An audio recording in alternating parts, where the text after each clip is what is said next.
แผนกกสิกรรมและสิ่งแวดล้อมแขวงสารวันเผยแพร่เกี่ยวกับการจะตั้งปฏิบัติคำสั่งของนายกรัฐมนตรีเด็กที่20อยู่บ้านนาตันดงเมืองคงสิดลแขวงสารวันท่านคันทไลทองพันเฮืองศรีหัวหน้าแขนงป่าไม้แผนกกสิกรรมและสิ่งแวดล้อมแขวงสารวันได้กล่าวว่าโดยปฏิบัติตามมติของคณะประจำสภาแห่งชาติฉบับเด็กที่57ว่าด้วยพิจารณาหาพองการหาโพสิทธิ์นำใส่ที่ดินในขอบเขตที่ดินป่าไม้นายกรัฐมนตรีได้ออกคำสั่งฉบับเด็กที่20ว่าด้วยการหาโพสิทธิ์นำใส่ที่ดินในขอบเขตที่ดินป่าไม้โดยการดำเนินการขึ้นทะเบียนออกใบตดินกสิกรรมดำเนินการออกใบยังยืนการนำใส่แด่เหตุสัญญาคุ้มครองในการปกปักรักษาในเหตุสัญญาคุ้มครองปกปักรักษาป่าไม้ที่ดินป่าไม้สำหรับตอนดินที่ประชาชนในอาศัยและทำการผลิตอยู่ในเขตที่ดินป่าไม้เวียกการดังกล่าวแม่นมอบให้บรรดากระทรวงองค์การเทียบเท่ากระทรวงและองค์การปกครองท้องถิ่นทุกขั้นในการเพิ่มทวีเอาใจใส่ปฏิบัติหน้าที่ขอบเขตสิทธิความรับผิดชอบของตน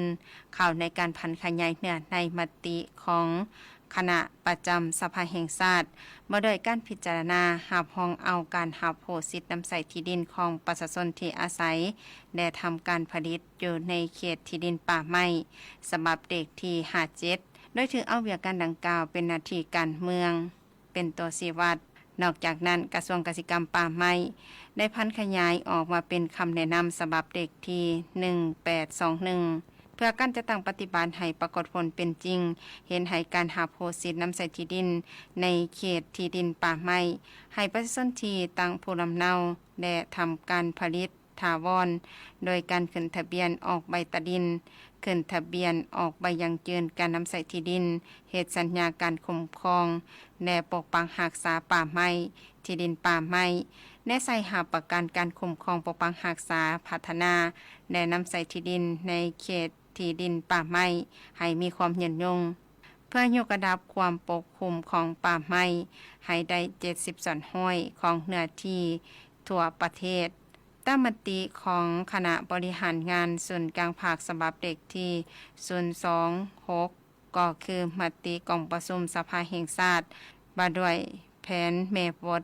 จัดสรรที่ดินแห่งชาติฮอดปี2030ฉบับเด็กที่098และนิติกรรมที่เกี่ยวข้องประกอบส่วนเข้าในการพัฒนาชีวิตการเป็นอยู่ของประชาชน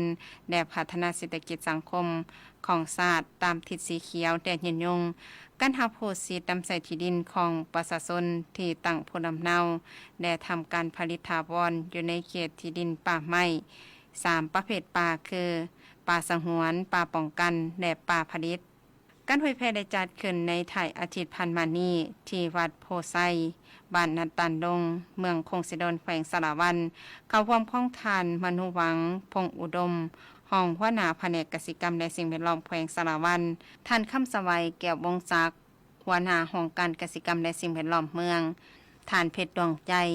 บามาลัยประธานคณะกรรมการปกครองตาแสงน้ำมิกพร้อมด้วยอำนาจการปกครองบ้านนาตันดงบ้านไก่เคียงและประชาชนเข้าร่วม